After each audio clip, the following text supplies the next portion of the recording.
really great endorsements. We've had some great newspaper endorsements over the last 3 days. So maybe I could just introduce Nevada Trucking Association, the Retail Association of Nevada, that's a big deal, Associated Builders and Contractors, big stuff, and the Startup Nevada, that's a very good one. Lisa, well, thank you very much. I really appreciate it. So maybe you could say a few words and we'll talk, and appreciate it very much. Hey, thank you, Mr. President. I'm Paul Enos. I'm the CEO of the Nevada Trucking Association. Very blessed to represent an industry that touches every single sector of our economy. And that was something that really became apparent during this pandemic. This administration took unprecedented steps to ensure that not only did our truck drivers have proper PPE so they could be safe, but that we could deliver all of the things, groceries, toilet paper, meat to our grocery store shelves, deliver medical testing equipment to our first responders. Tax reform that this president has implemented has been phenomenal for our industry. It has allowed us to invest in safer, cleaner trucks that are out there on the road. It has enabled us to increase the wages of our truck drivers. So as we await now for the president to come back, this is Las Vegas. It is the... in both Wisconsin and Nebraska.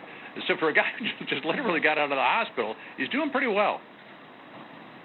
All right, John Roberts, thank you so much. And our Fox team coverage continues with the Biden campaign. Peter Ducey, he's live in. Oh, you're back in Wilmington, Peter.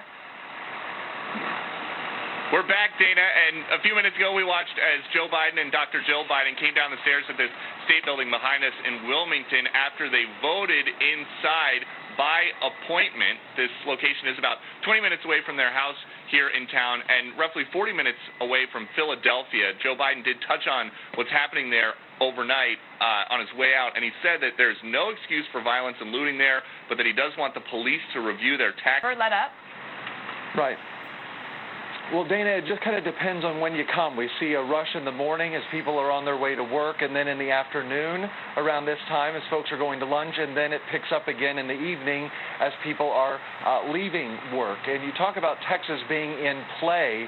We talked about this Quinnipiac poll a couple of days ago that showed a virtual dead heat here in Texas with both President Trump and Joe Biden tied at 47%. But on the other hand, there is a more recent poll from the New York Times Siena poll, and that is indicating that President Trump is about 4 points ahead here. But regardless, what we do know for sure is that record early voting turnout has been reported across many Lone Star State communities. Poll hours are now expanded across Harris County, which is in the Houston area, for more access. It's a local thing, as you know. We don't send unless we're asked. If they ask for help, we'll be there very quickly. But they should bring in their National Guard if the police need help, and they should do something. You can't let that go on. Again, a Democrat-run state, a Democrat-run city, Philadelphia. We don't have that. We don't have it. The Republicans don't have it. And you'll have more and more of that, and you're going to have it, and you're going to have it strongly. You can't let that happen. You mean the federal government is looking at the shooting, or is that... We're looking at the shooting, yes. We're looking at the shooting. And if asked to go in and help, we will do that. We have to be asked, as you know, by the governor. They should be able to handle it themselves. The police, I know the police very well in Philadelphia. I think they gave me an endorsement, and they're not allowed. They were told, I understand, to stand back. To stand back, don't do anything. And people are breaking into stores and walking out with washing machines and walking out with all sorts of things, and it shouldn't be allowed. That's no way to do it. You got to have law and order. You've got to have respect for our police. The police were told to stand back. Now, maybe that's not so, but that's what I was told upon very good authority. You can't allow that to happen. We're watching it very closely, and we're waiting for a call. If they want help, we're there. We'll be in there within 1 hour. We're ready to go within 1 hour. Yeah, please. Can I just follow on that? Former Vice President has condemned the rioting, but he's also saying if he's elected president, that he will push for a commission to look into how do you go about diminishing these types of situations with mental health situations, crises. Do you have any response to that? Sure. The former vice president has been doing this for 47 years. He's been doing it badly. This is a group that he supports He doesn't want to condemn them.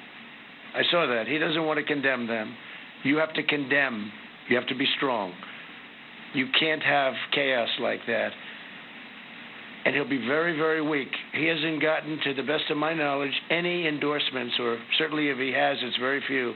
I've gotten almost every law enforcement endorsement in the nation. Texas, Florida, Louisiana, Oklahoma, Ohio, almost everyone in the nation. I think we might have even gotten Pennsylvania, which is great, but they have to be able to do something about it. The problem with Joe's all talk and no action. You got to have some action. You can't let that happen. I went to school in that city. I love the city of Philadelphia. You can't let that happen to a wonderful place like Philadelphia. You can't let it happen. Well, I'm going to see you in Arizona. Thank you very much, everybody. Thank you. This is the situation.